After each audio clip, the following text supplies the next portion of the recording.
নাম নেই স্বাস্থ্যসাথী আয়ুষ্মানে, তবুও পাবেন চিকিৎসা কিভাবে? হাসপাতালে মিলবে কিভাবে মুখ্যমন্ত্রীর স্বাস্থ্য বিমার সুযোগ? জেনে নিন এই ভিডিওর মাধ্যমে বিস্তারিত।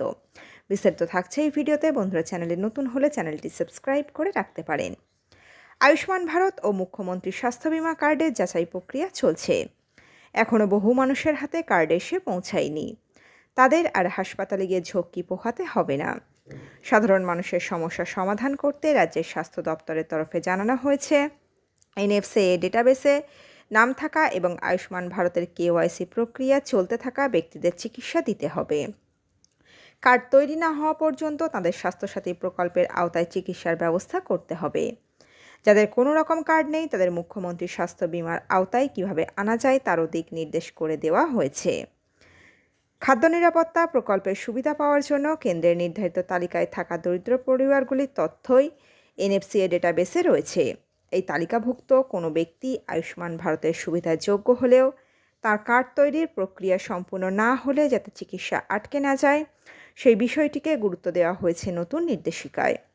হাসপাতালগুলিকে বলা হয়েছে, কোনো রোগীর আয়ুষ্মান ভারতের কেওয়াইসি অসম্পূর্ণ থাকলে এনএইচএ পোর্টালের মাধ্যমে তার তথ্য যাচাইয়ের প্রক্রিয়া শুরু করতে হবে।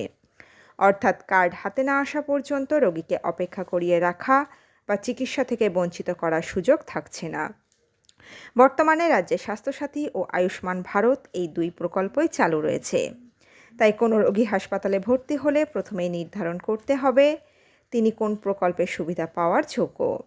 নতুন নিয়ম অনুযায়ী স্বাস্থ্যসাথীর আওতাভুক্ত কোনো রোগী হাসপাতালে এলে আগে পরীক্ষা করে দেখতে হবে তার আয়ুষ্মান ভারত কার্ড রয়েছে কিনা এবং তিনি ওই প্রকল্পের সুবিধা পাওয়ার যোগ্য কিনা। যদি আয়ুষ্মান কার্ড ইতিমধ্যেই তৈরি হয়ে থাকে তাহলে সংশ্লিষ্ট প্রকল্পের অধীনেই চিকিৎসার প্রক্রিয়া শুরু করতে হবে। আর আয়ুষ্মান ভারতের যোগ্যতা না থাকলে স্বাস্থ্যসাথীর মাধ্যমেই চিকিৎসা করাতে হবে।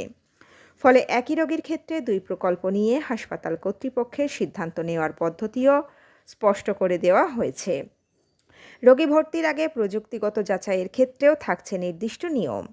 হাসপাতালকে স্বাস্থ্যসাথীর টিএমস পোর্টালে আধার নাম্বার দিয়ে প্রথমে তথ্য খুঁজে দেখতে হবে। আয়ুষ্মান পোর্টালে কোনো সমস্যা দেখা দিলে ফেসিং ইস্যু অপশানে গিয়ে সমস্যার বিবরণ দিতে হবে ও প্রসিড টু স্বাস্থ্যসাথী করতে হবে। স্বাস্থ্য দপ্তরের এই পদক্ষেপে বেসরকারি হাসপাতালগুলির মধ্যেও স্বস্তি ফিরেছে বলে মনে করা হচ্ছে।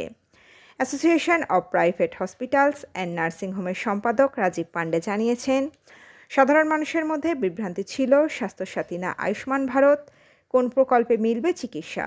সরকারি এসওপির মাধ্যমে তা এখন অনেকটাই পরিষ্কার করে দেওয়া হলো। দুই প্রকল্পের কোনো তালিকাতেই রোগীর নাম না থাকলে অবশ্য অন্য ব্যবস্থাও রাখা হয়েছে। সেক্ষেত্রে রোগীকে মুখ্যমন্ত্রী স্বাস্থ্য বিমা যোজনার ফর্ম পূরণ করাতে হবে। অর্থাৎ স্বাস্থ্যসাথী বা আয়ুষ্মান কোনো প্রকল্পেই নাম না থাকলেও চিকিৎসার পথ পুরোপুরি বন্ধ হয়ে যাচ্ছে না। দুই প্রকল্পের আওতায় থাকা বিপুল সংখ্যক মানুষের ক্ষেত্রে নতুন নিয়মটি সরাসরি গুরুত্বপূর্ণ হতে চলেছে। তো বন্ধুরা, এই আপডেটটা ছিল এতটুকুই। দ্রুত ফিরে আসছি নতুন আপডেট নিয়ে। চ্যানেলের সঙ্গে থাকার জন্য সকল দর্শক বন্ধুকে অসংখ্য ধন্যবাদ।